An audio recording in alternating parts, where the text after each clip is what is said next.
If you like the sweet science, get ready to talk boxing on the Gloved Fist podcast with top boxing writers Frank Latirzo and Jack Hirsch. Frank, a former amateur boxer out of Philadelphia, writes for NY Fights and can be seen on the Boxing Channel. Jack, an amateur boxer who competed in the New York Golden Gloves, was a 6-term president of the Boxing Writers Association. And now, here's Frank Latirzo and Jack Hirsch.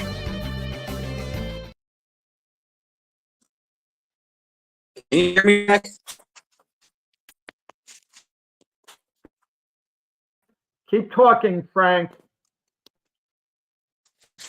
Frank is I can hear you now. Okay, Frank, let's get this show rolling. All right, welcome to Glove Fist. My name is Frank Latirzo, former writer, full-time observer, joined by Jack Hirsch. He was president of something. It had something to do with boxing. I don't know if it matters. It used to matter. Now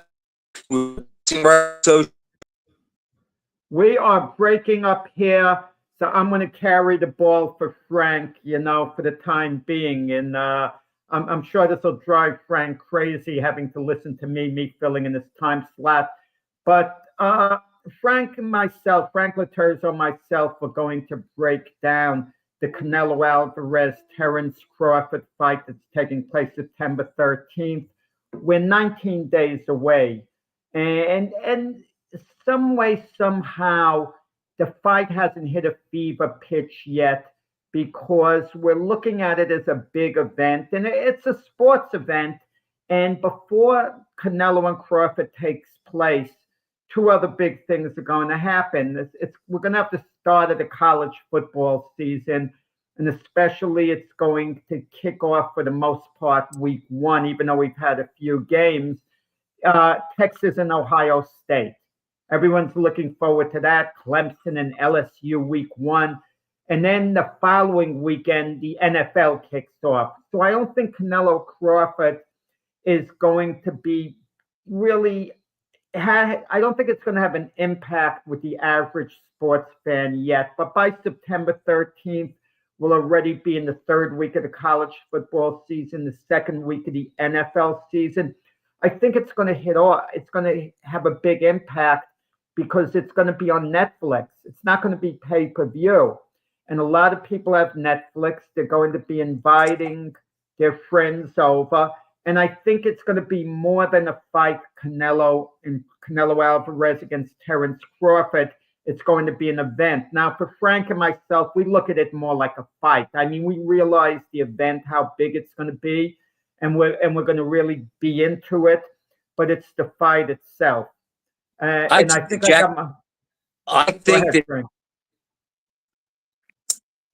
think if this fight's getting closer, I think people are really starting to get psyched about it. And there's news about this fight. The fact is, it just was released. What was it, Saturday or Sunday? That Canelo has brought in Boots Ennis to be his sparring partner, and I think that's huge news, Jack. For the fact that I've said on this show and away from this show that if there was a fighter out there that reminded me of Crawford, it's Boots, and he's a southpaw. They have a lot of similarities, and I think that this is a brilliant move for Canelo. I think it shows how serious he's taking the fight. And the downside is, Jack, Boots is a great gym fighter. He might bang Canelo around a little bit. Well, Boots is a Philadelphia fighter, but let me ask you this, Frank. Are we absolutely certain? I know we've seen the photo with Boots with his arm around Canelo. All that means is they've worked out in the same gym and probably sparred before. Was that from a couple of days ago? Was that recently? I haven't heard of him being in camp with Canelo. And what sense would that make for Boots? I can understand for Canelo. He'd be going against the very best in Boots, the closest thing to Crawford, and a guy who's conceivably better than Crawford. Okay, now, I'm only saying conceivably, so the people listening don't get all excited and say, how can you say he's better than Terence Crawford? We know what a talent Boots is offensively. he's a juggernaut. But what would Boots be getting out of it? I don't get this unless he's scouting Canelo for some point later on as people. I Jack, just he's don't probably get it. getting paid a ton of he's probably getting paid a ton of money. And he's in with one of the best guys at a bigger weight in the sport. So he's getting his feet wet as far as hanging in there and getting banged around by a bigger guy actually than him, although I don't know how much bigger he really is. But I think there's a lot of experience for Boots to gain going at it with Canelo for a couple of weeks. I really do. His feet wet, but you're saying getting his feet wet. The guy's been in the deep end of the pool for the most part. He was challenging Terence Crawford himself. Boots is an elite fighter. The only thing keeping Boots out of the top 10 pound for pound ratings is he hasn't beaten a big name opponent yet. That's the only thing keeping him out. Give him a name opponent and he'll be in top 10 pound for pound. And somewhere down the line, he's a candidate for top 5 pound for pound, maybe even the number 1 spot at some point. But him with Canelo At now, some point. But what might this do? I know we're talking about Canelo and Crawford for the most part, but it's fair to switch the topic to Boots in this case. I'm sure Boots has something to prove in camp, and more so to himself than anyone else. I'm sure Boots doesn't want to show Canelo up. I mean, he understands he's there to work with Canelo. Maybe they've even developed a friendship or at least a bond between the two of them where both guys are probably very respectful of one another. But you know what this reminds me of what Boots is doing? What Buster Mathis did before he fought Joe Frazier.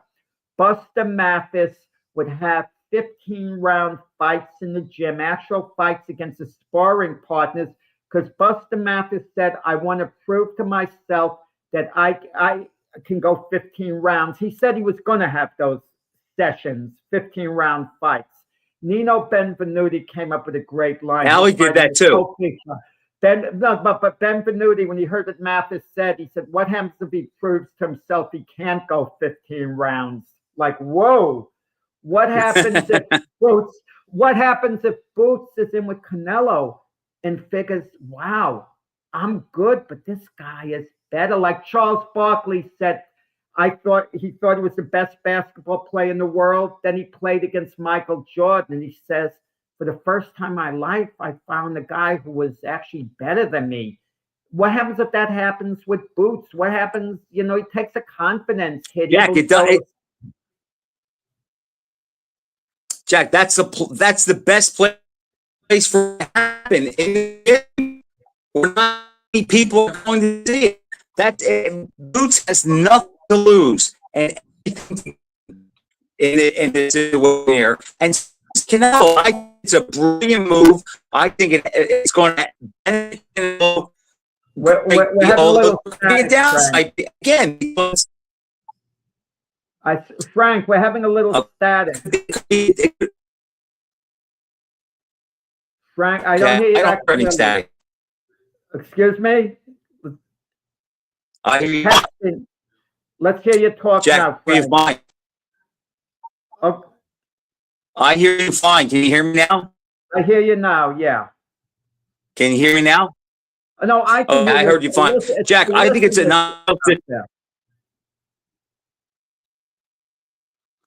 I think it's an ideal situation for both guys. The only bad thing that can happen for the fight is Boots beats up Canelo enough where maybe it takes a little out of him and it might take some of his confidence away before he goes into the big fight. Remember, Sugar Ray Leonard, who was it?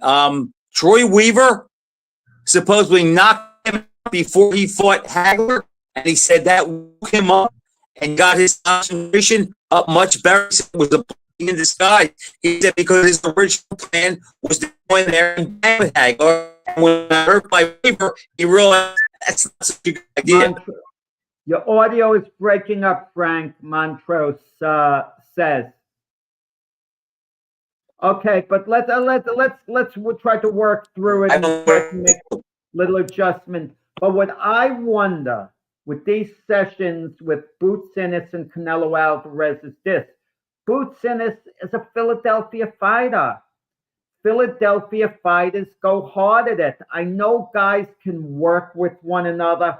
I get all that, but I can't imagine Boots Ennis with his status just, being shown up by Canelo. I can't see it happening. If Canelo is going hard on Boots, Boots is going to come right back at him. I mean, sparring partners in general trained to hold back unless they're told to punch or do this or do that. I mean, we've heard cases of champions hiring sparring partners, and they ask the sparring partners to, open up, try to knock them out. They offer them a big bonus. Anyone who could knock them down, they're going to give X amount of money to. But Canelo and Boots can't be going at it hard because it would be like a real fight for Canelo. I mean, there's no way Canelo is dominating Boots if both of them are going all out. Maybe he gets the better Boots, maybe, but he doesn't dominate him. And believe Jack, me, if he was hard at Boots, Boots would when you lay. were talking, I didn't hear anything that. Well, do you hear me now, Frank? Now I can hear you. I didn't hear anything you said before that. I'm talking about the. Am I freezing up in front of you? No, I hear you now. Okay, I want to apologize to everyone out there. Frank and myself never had this problem usually. This is kind of like a first. Never before. I don't know yeah, in 3.5 years. All right, let's try to start over. Okay, Jack. They're going to go at it in sparring because that's why Canelo bought him in. So do you feel this is a good move for Canelo or a not good move? Is it possible the sessions with Boots? Absolutely. But okay, let me play devil's advocate. The sessions with Boots might take something out of Canelo. I mean, consider that. And well, I mean, but did we think Canelo and Crawford, for that matter, was going to take anything than a less than ultimate, approach to the fight? I mean, they're going to be up for this fight as much as they've been for any other during their career because it's a mega fight. But we've really come a long way with this fight because I'm going to tell you, when this fight was first proposed and it was first mentioned, people forget Crawford laughed it off. He didn't want to know from it. He thought, yeah, cut it out. Come on, he's so much bigger than me. It wasn't even a discussion point with Crawford. It never entered his mind. But then the fight started to gain traction. Then Crawford started taking it seriously. Then he got in the right mental frame of mind, and he finally reached the point where he figured, okay, I'm going to fight him and I'm going to beat him. Okay, and this all started out with Crawford being the smaller man, and I'm sure Crawford even thought of it that way. But now you look at the two of them. All of a sudden, size doesn't matter. If we didn't know what weight class they were in, Frank, if they were two guys who were going to fight one another and we didn't know who they were, no idea, we might think Crawford actually is going to enter the ring as the bigger man. Yes, we've seen this a lot when guys come up like that. Look, even Charlo looked bigger than Canelo. Canelo's not a big guy, Jack. He's about 5'8", and Crawford's about an inch taller. But Canelo's big in the legs. But the pictures I've seen of Bud lately, he looks huge. Well, I've got to call you out to an extent, Frank. In the very beginning, I don't know about now. I don't know who you're picking to win the fight. And that's all that counts, who you pick at the end and what you say before the fight. That's all that really counts. But in the beginning, you didn't even want to see the darn fight, Frank Laterzo. You said Crawford was too small. That's not the type of I fight did. you want to You're right. see. I thought- Yeah, You're right. I thought Crawford. but the fight, it's going to be on Netflix. It's going to be like all day boxing, and you kind of wonder the future of boxing. It evolves with all these promotional grips because it's going to be on Netflix. And I'm going to tell you, if you're a boxing fan, you're very happy it's on Netflix. It's not on pay-per-view. I mean, this you would think would be an absolute pay-per-view fight, but it's on Netflix like Tyson Jake Paul was on Netflix. It could have made a lot of money in pay-per-view.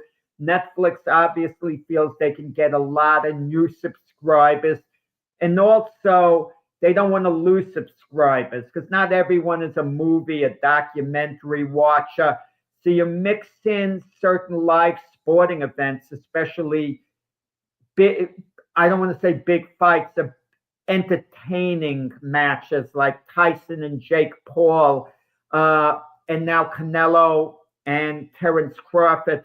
But the difference between Tyson and Jake Paul is this. I mean, between Tyson and Paul and Canelo and Crawford is this. When Tyson was boxing Paul, there was tremendous intrigue because Paul was still thought of as being a YouTuber who boxed. And Tyson is Tyson, even despite his age. You had this mystique about Mike Tyson. We couldn't help but tune in. And there was and we were hoping when Tyson went against Paul, let's be honest, we were all hoping Tyson would knock him out, not because Paul was disliked, because it would remind us a little of our youth, the yesteryear. Oh, Mike knocked him out. It would have been a great type thing to view. But Canelo and Crawford, who's everyone going to be rooting for? That's a good question.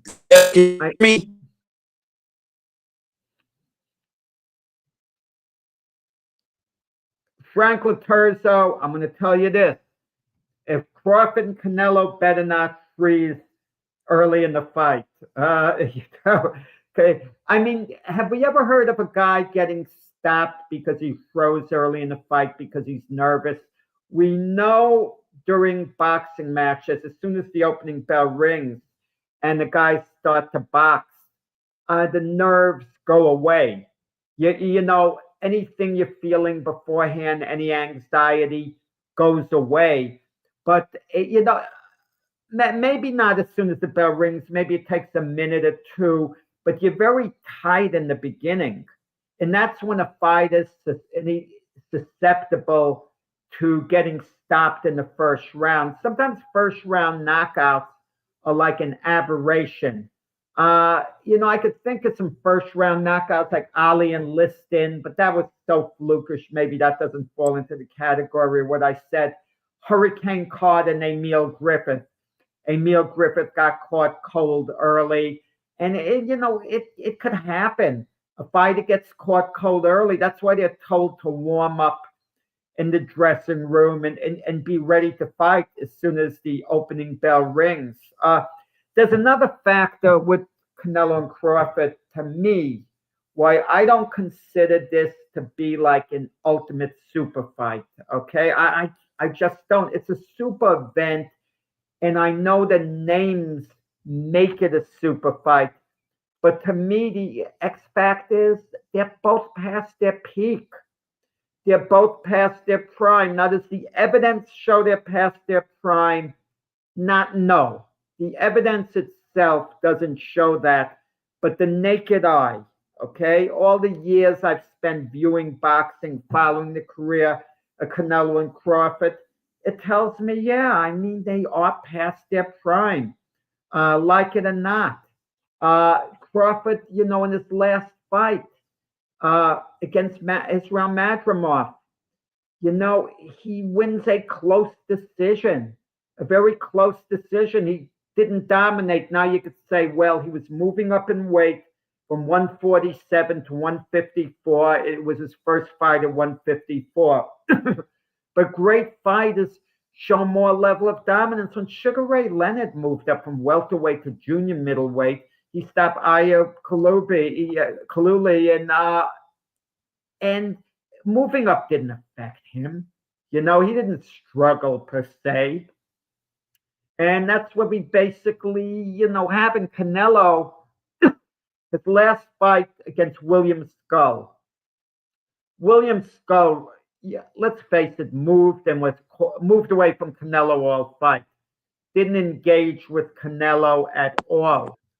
And it's easy to say William Skull was running around the ring. That's why Canelo looked bad. Look, cut off the darn ring. Move in on the fight, on your opponent as quickly as he can move in on you. You don't think all those guys... Jack, can you hear me? I hear you for a couple of words. But I just want to finish this thought, Frank. I don't know what's going on. Trump. Yeah, Frank. You're freezing up, Frank.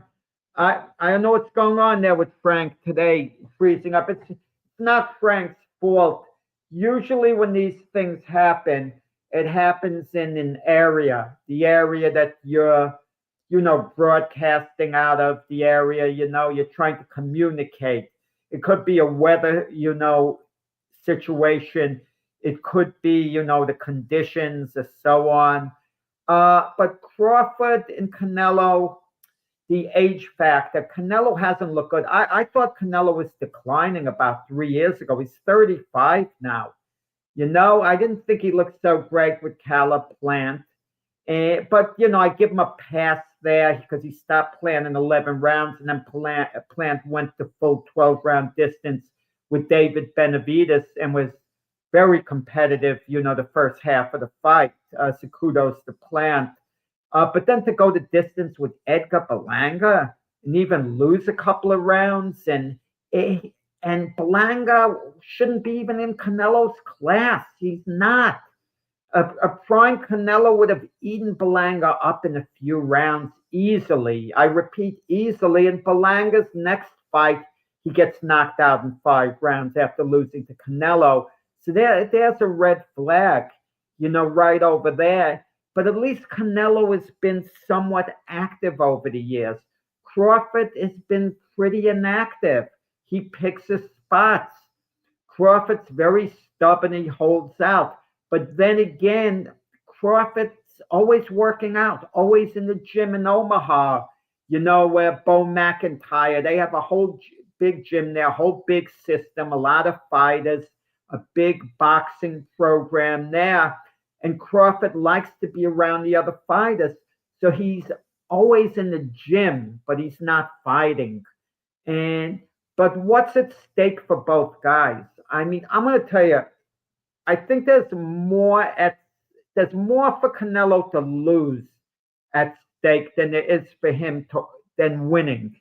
It's more a losing situation than a winning situation for Canelo. If he wins this fight, Canelo is never going to be put on a par or in the same class as a Sugar Ray Leonard, a Roberto Duran. He's just not going to be in that territory. Pernell Whitaker. He's a different style fighter from Whitaker. I realize that he's never going to quite be in that territory. And they're probably going to say, well, Crawford was older, he moved up in weight. I know we're going to hear some of the excuses. But if he loses something, but he's still got a great body of work. A loss to Canelo is going to be about as damaging as when Manny Pacquiao lost fights late in his career. It didn't ruin Pacquiao. We still look at Pacquiao as an all-time great. No, we don't look at Manny Pacquiao as being on the level of Roy Jones. We don't look at him as being on the level of Sugar Ray Leonard, but we put him somewhere maybe a little ahead of Oscar De La Hoya, in all probability. But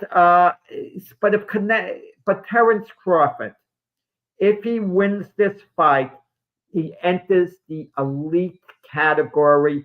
We could then start maybe comparing Crawford to all-time great fighters, depending on how he wins. If he ekes out a close decision over Canelo, and it's a thrilling fight, and Crawford doesn't dominate, but he wins, he looks good winning, so on. I don't think it gets him there, but if he wins in spectacular fashion, he dominates Canelo, and let's say he stops Canelo. Let's say he knocks Canelo down, hurts him, and batters him, and they stop the fight, and he wins in sensational fashion.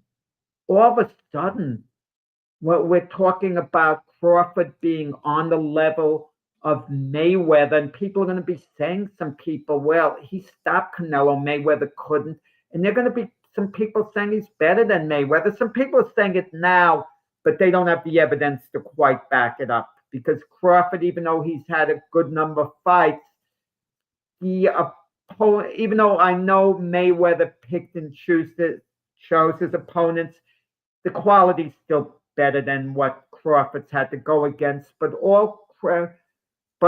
Hey, Frank, feel free to comment, Frank, in the meantime, and that's how we're going to communicate. Okay, you could lead me on. Frank's going to be the offensive coordinator. I'm going to be the quarterback. No, it should be the opposite way, because Frank's like a Miami Dolphin fan. He's like Tua, who gets knocked out of games and whatever. But now that I could take a lot of cheap shots at Frank with no retaliation in this show. But Frank puts Jack Mannion as an all-time great and on the level of Sugar Ray Leonard. No, you could say record-wise, body of work. I get that, Manny moving up all the weight divisions.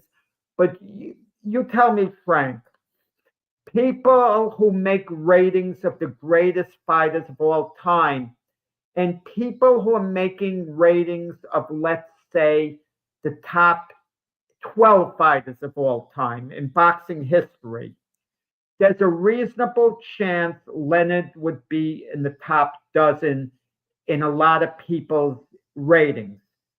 The odds on Manny would not be in the top 12. Manny would probably come in somewhere in, the low 20s or thereabouts, because I'm talking about boxing history.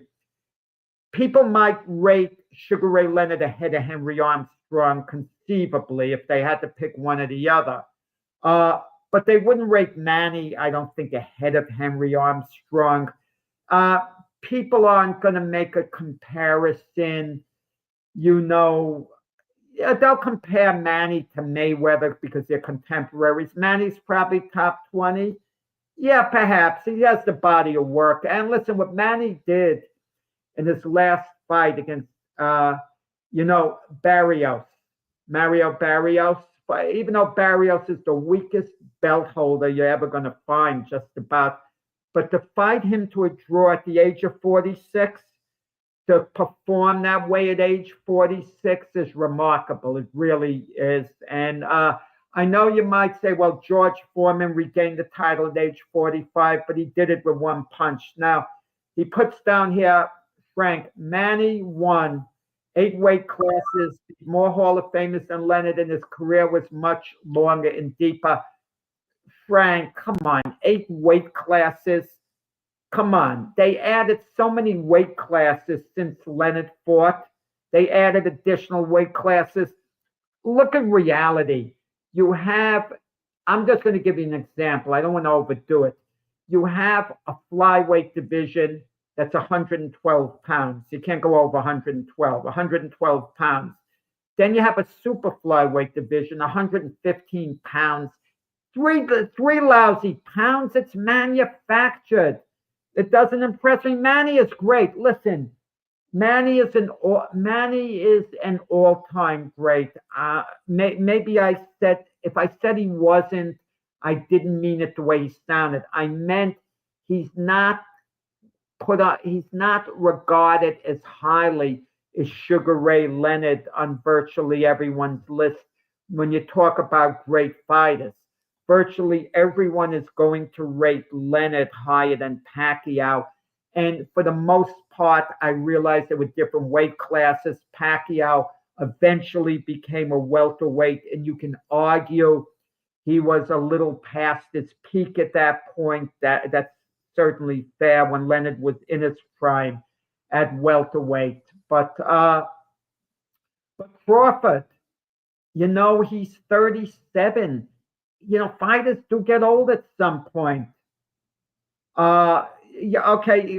Frank put it best. He put no, Leonard is higher than Pacquiao, but they're in the same room. That's fair.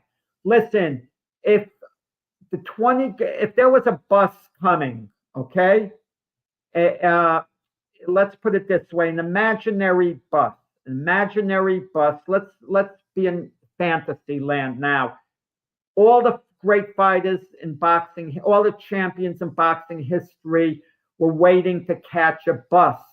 But the first bus comes and says only the greatest of the great allowed on this bus.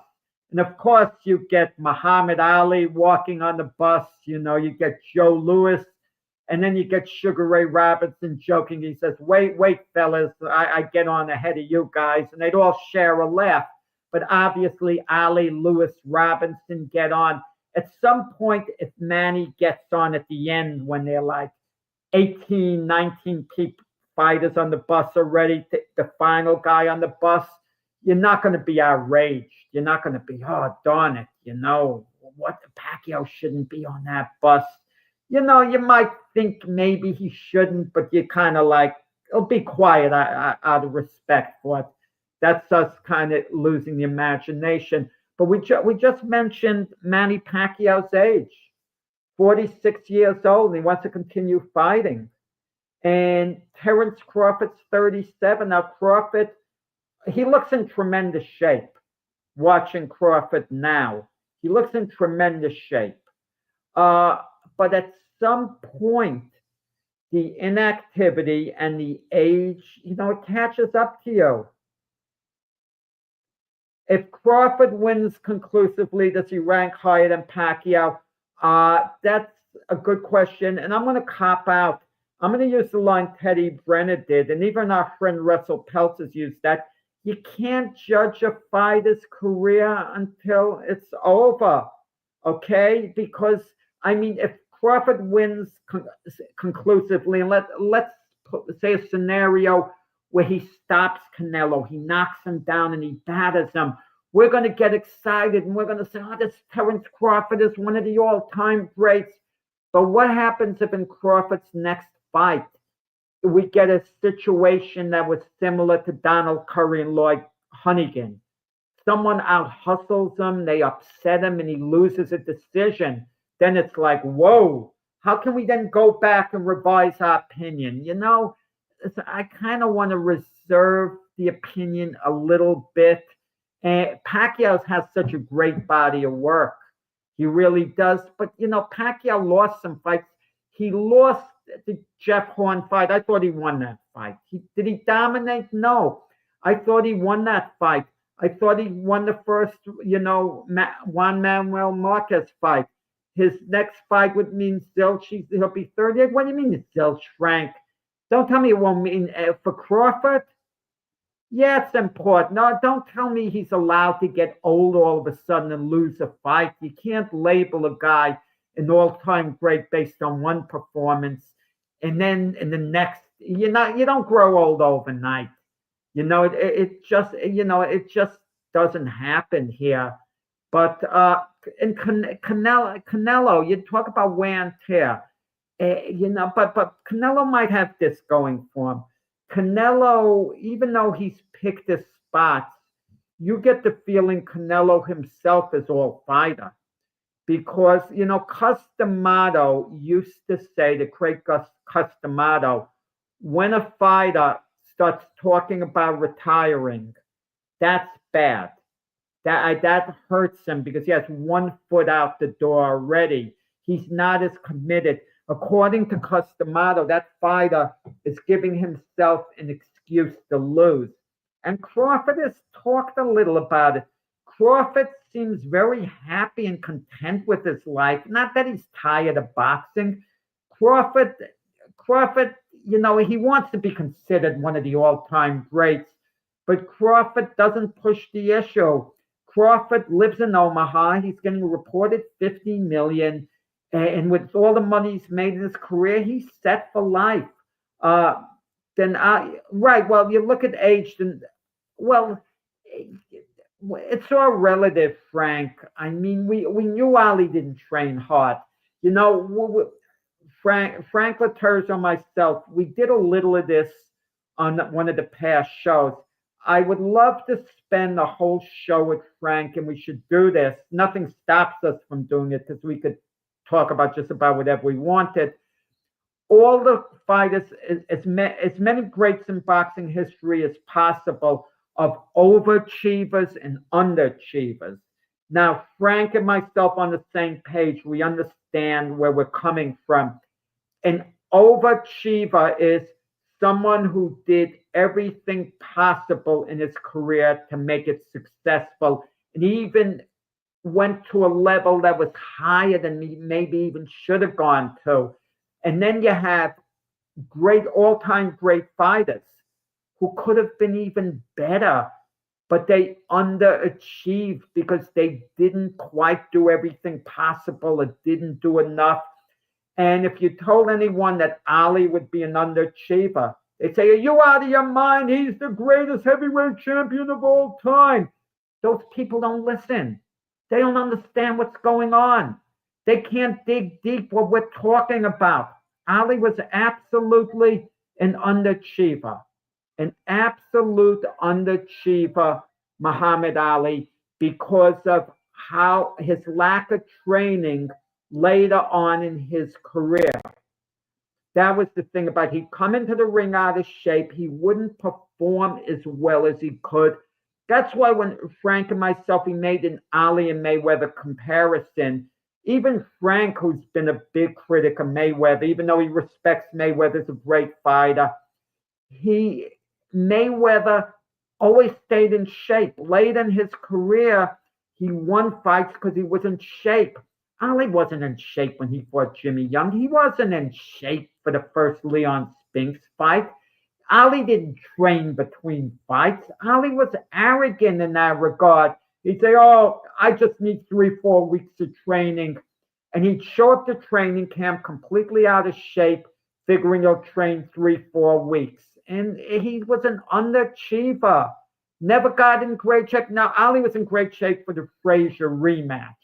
Maybe he was in good shape for the Thriller Manila. He had to be. He was in good shape for the fight of the century, contrary to what people think. But could he have been in better shape? Probably, if after he fought Oscar Bonavena, the fight of the century was 3 months later. Ali didn't do anything for about 5-6 weeks after the fight. And then he put in about 7 weeks of training or thereabouts. But, and I'll give you an example of a fighter who was an ultimate overachiever, a guy like a Paulie Malignaggi. He couldn't punch a lick. Malignaggi had no punch at all. And he didn't have elite talent. He had a lot of speed. He had speed and boxing ability, and could take a good punch, but he overachieved. Considering his physical attributes. You look at Canelo. I think Canelo's an overachiever. I think he's an overachiever regardless of what happens against Crawford, because Canelo's had a fantastic career. Fantastic career. Good one. David Tua. David Tua, that Frank points out, one of the hardest punching heavyweights in boxing history. Now, we talk about who is the hardest puncher, in heavyweight history. We hear the various names. We hear Tyson, Joe Louis, Jack Dempsey. Some people say Deontay Wilder. A lot of people say Ernie Shavers. Some say George Foreman. How come we never hear David Tua's name come up? David Tua was absolutely devastating.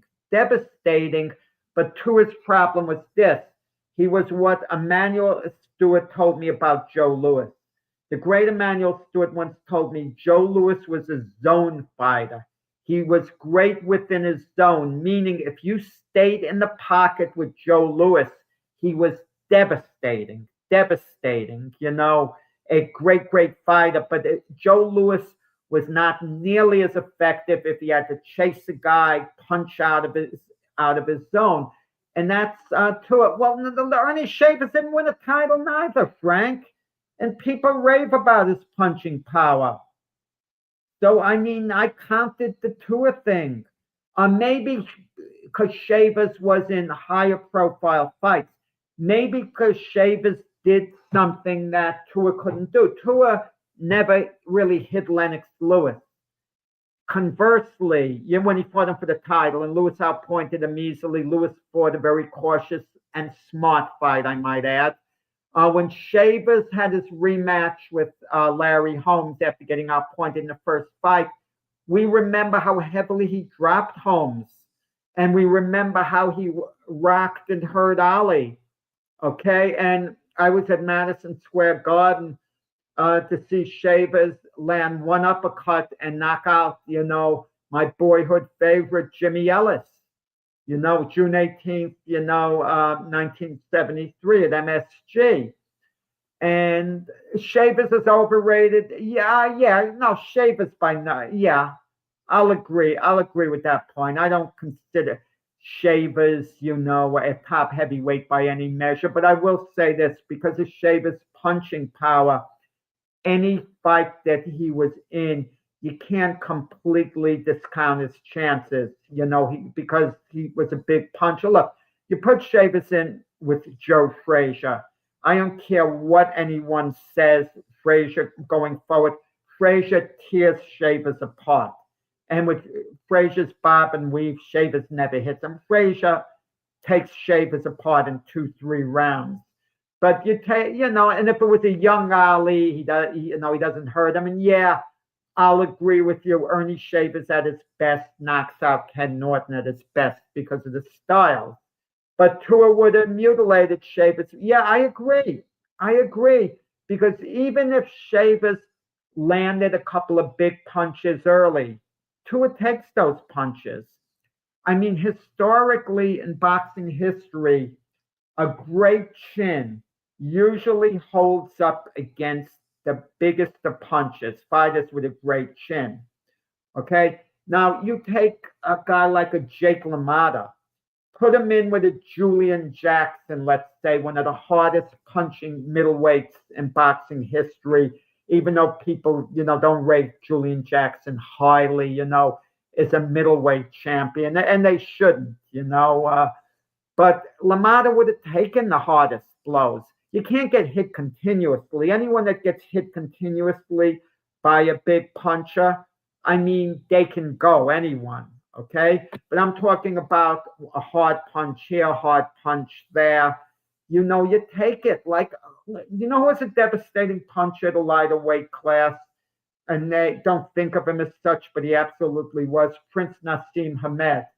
Oh, LaMotta runs Jackson out of the ring. But Frank, before he runs him out of the ring, Julian Jackson lands a few big shots on LaMotta. But that's the point I want to make. And LaMotta takes those punches and then runs him out of the ring.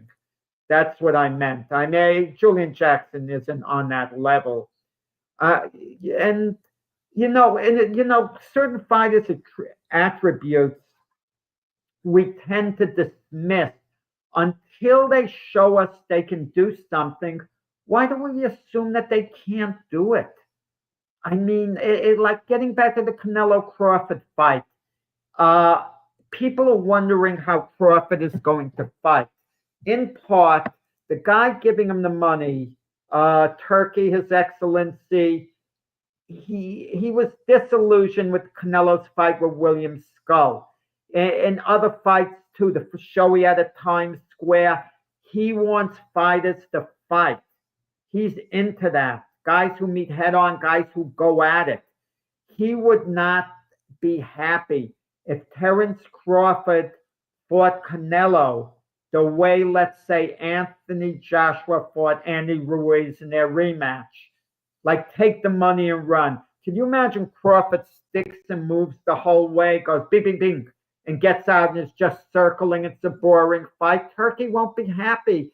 And I'm sure he's had this discussion with Crawford. Yeah, yeah. And so, but how's he going to fight?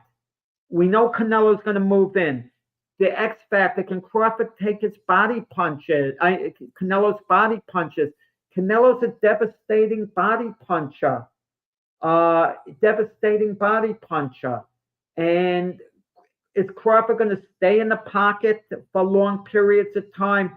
Is Crawford going to fight Canelo the way Sugar Ray Leonard for Roberto Duran in the first fight?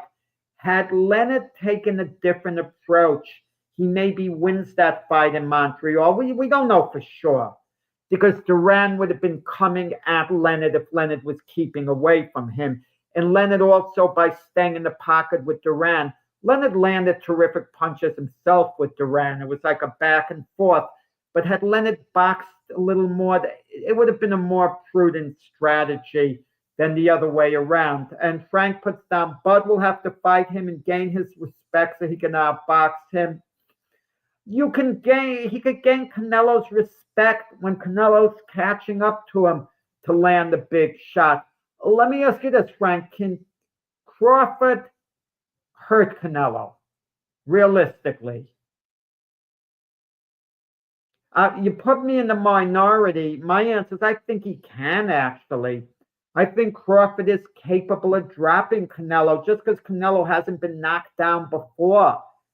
And just because we've never seen Canelo really hurt before, it doesn't mean a fighter can't get hurt.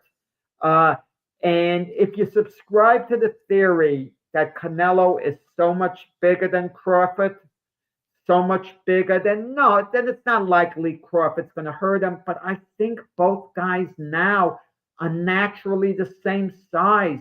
He's not a big guy, Canelo. When I look at Canelo, I never looked at a guy who was a light heavyweight. I mean, when I look at Crawford as a welterweight, I look at a fighter who could move up to junior middleweight to middleweight very easily, and that would be his natural division. Frank feels, yes, Bud hits with shots you don't see. Amir Khan said Bud has the power to stop Canelo. Well, Amir Khan, I know Roy Jones was praising him the other day, and Amir Khan was a heck of a fight at the top of his game. People forget how good Amir Khan was.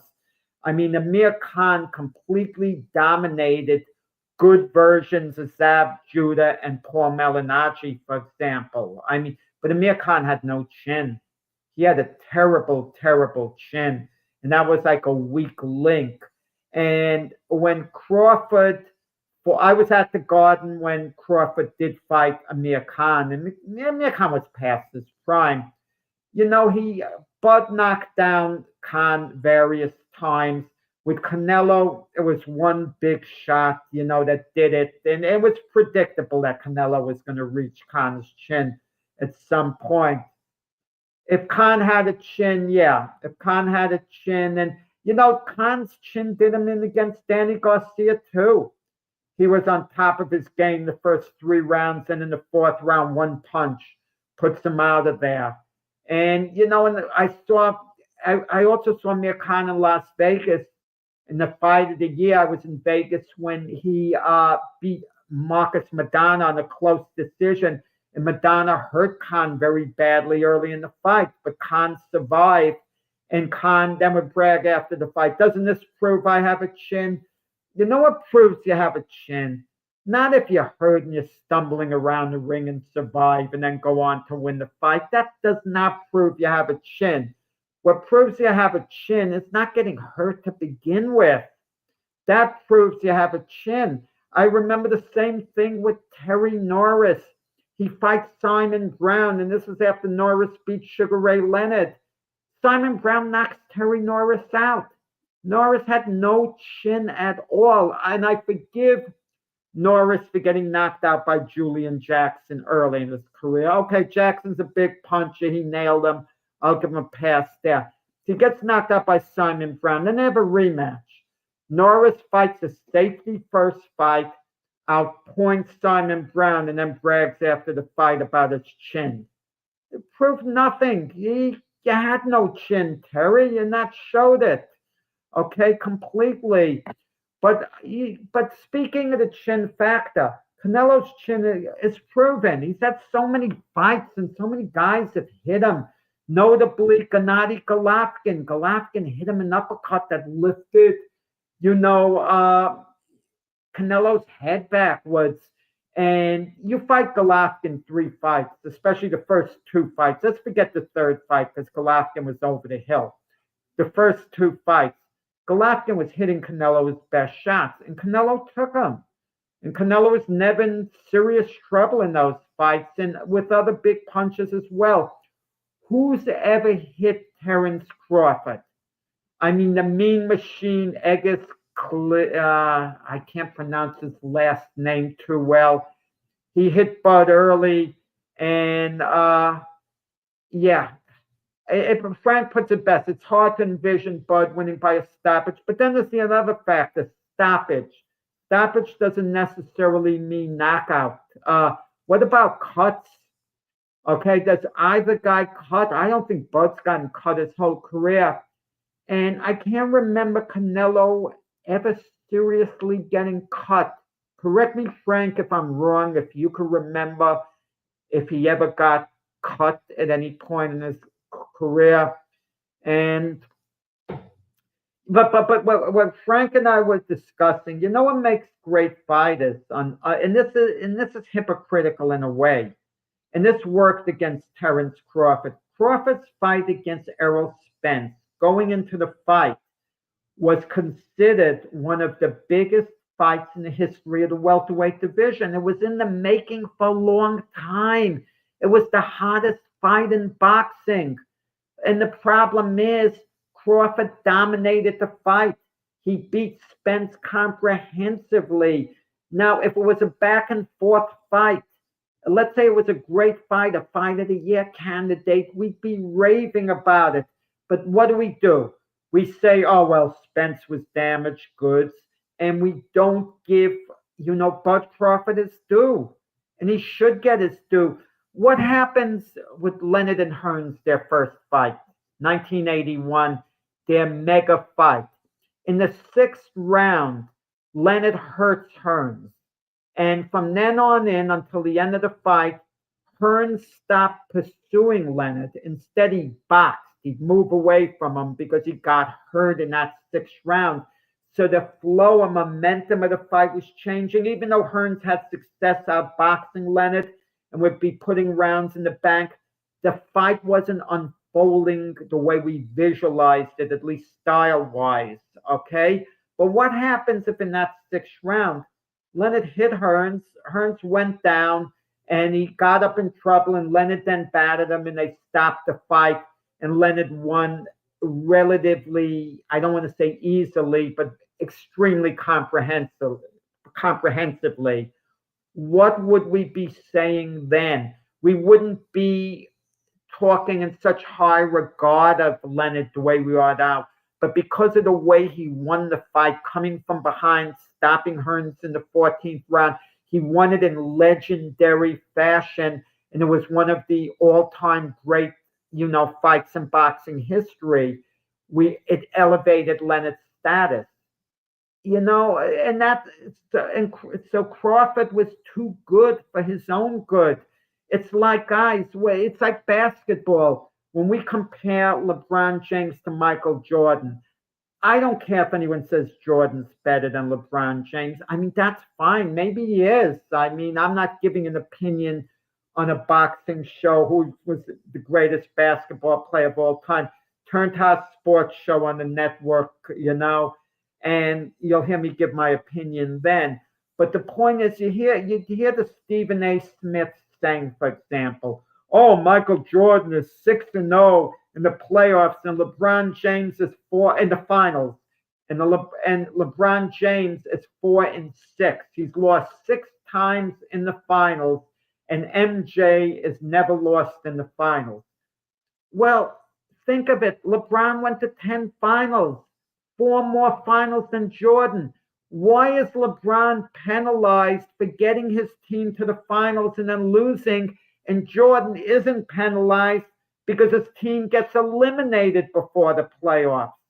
I mean, that's the point where people don't connect the dots, and in a way, LeBron can do more. Of course, Frank, I said Frank off with all sports. All I need to talk about is Dolphins. LeBron can do more things, but Jordan has the intangibles and is more clutch.